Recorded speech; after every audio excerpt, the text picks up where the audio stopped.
Bendiciones nuevamente a cada uno de ustedes. Quiero leer un texto bien controversial que se encuentra en el libro de Juan acerca de este momento, esta última semana de Jesucristo, ya a punto de ser sacrificado, ya a punto de entregarse ante los romanos y ante los judíos.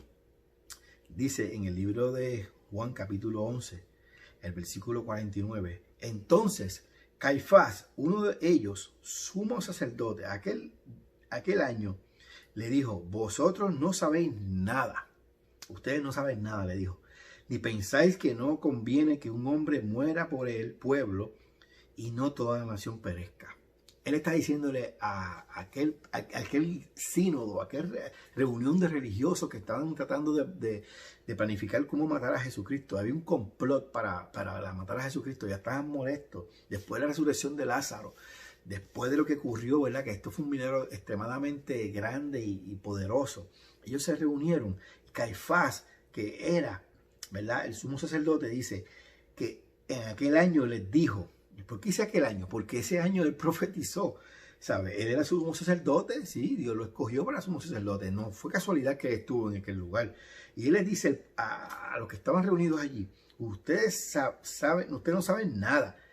Ustedes no pensáis que conviene que un hombre muera que una sola persona muera por un pueblo y no toda una nación perezca. Esto lo dijo no por sí mismo, sino porque era sumo sacerdote y aquel año profetizó que Jesús había de morir por la nación, y no solamente por la nación, sino también para congregar a los hijos de Dios que estaban dispersos. Versículo del 49 al 52. Caifás profetizó lo que Dios planificó desde antemano. Jesús no murió porque, ¿verdad?, por casualidad. Jesús murió porque se entregó. Jesús tenía todo planificado, tenía todo predestinado, tenía todo escrito desde antes de la fundación del mundo. Ya Dios tenía por escrito lo que iba a ocurrir. Y este hombre, este sacerdote, profetiza, dice, es mejor que muera una persona por el pueblo y no todo un pueblo muera por una sola persona, dando a entender que Jesucristo iba a morir por su pueblo. Y entonces Juan especifica, dice, y no solamente por una nación, o sea, no está hablando simplemente que Jesús iba a morir por los judíos que él tenía ya predestinados o escogidos para salvación. Juan está diciendo que no solamente por una nación, sino también para congregar. Jesús iba a reunir en uno a los hijos de Dios que estaban dispersos. Juan está viendo de antemano que los hijos de Dios ya estaban dispersos en el mundo. Ya Juan sabía que había un remanente, ¿verdad? Tanto de judíos como no judíos como gentiles. Por eso es que Jesús dice, mis ovejas oyen mi voz y me siguen.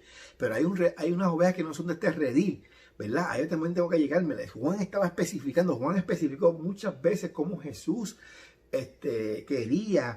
quería identificar a ese grupo de personas que no eran simplemente los judíos de sangre, ¿verdad? O los israelitas de sangre, sino también a todo aquel que creyera en el evangelio, todo aquel que iba a creer en el evangelio.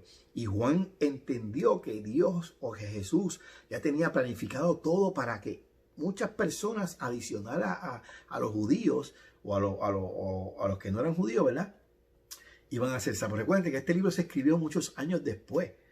Cuando se escribió este libro, ya Pedro había tenido la experiencia con Cornelio, que era el más fuerte. Pedro era el líder de la iglesia. Pedro ya tuvo esa experiencia con gentiles. Ya Juan fue parte de ver el testimonio de cómo los gentiles eran escogidos por parte de Dios, cómo Dios añadió a los gentiles. Ya Juan era testigo del ministerio del apóstol Pablo cuando Dios lo escogió y lo envió hacia los gentiles. Y Pablo fundó iglesias en Asia Menor, ¿verdad? Todas esas iglesias que fundó en Asia Menor. Ya Juan había visto todo este milagro de Dios. Ya Juan había visto toda esta obra de Dios. Por eso él puede explicar cuando el profeta o el sumo sacerdote Caifás explica o profetiza y dice que Jesús iba a morir no simplemente por una nación, sino por un pueblo que iba a reunir a mucha gente. Mismo Juan explica más adelante y dice, no solamente para congregar a esta gente, sino a los hijos que estaban esparcidos. ¡Wow! Jesús tenía un plan y esos hijos esparcidos estamos usted y yo, porque nosotros no estuvimos en este tiempo. No, tampoco éramos judíos. Yo no soy judío. No sé si usted es judío, pero yo no soy judío ni israelita. Pero en el plan de Dios estaba usted y yo ser esparcidos. Danos salvación. Hosana al Hijo de David. Hosana, ¿verdad? Que proclamamos eso, que Dios nos dio salvación. Y constantemente decimos a Dios, gracias Señor por salvarnos. Dios tenía todo planificado. Si usted comienza a leer el libro de Juan, va a ver cómo Dios tenía todo en planificación. Y todo lo hizo. ¿Sabe por qué lo hizo? Por amor. Porque Dios es amor.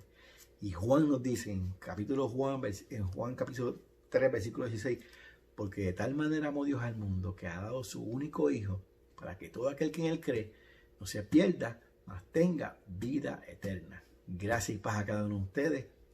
Y digamos como decía el pueblo en aquel tiempo, Hosana, sálvanos Señor, danos salvación ahora. Sálvanos. Gracias, Señor. Bendiciones.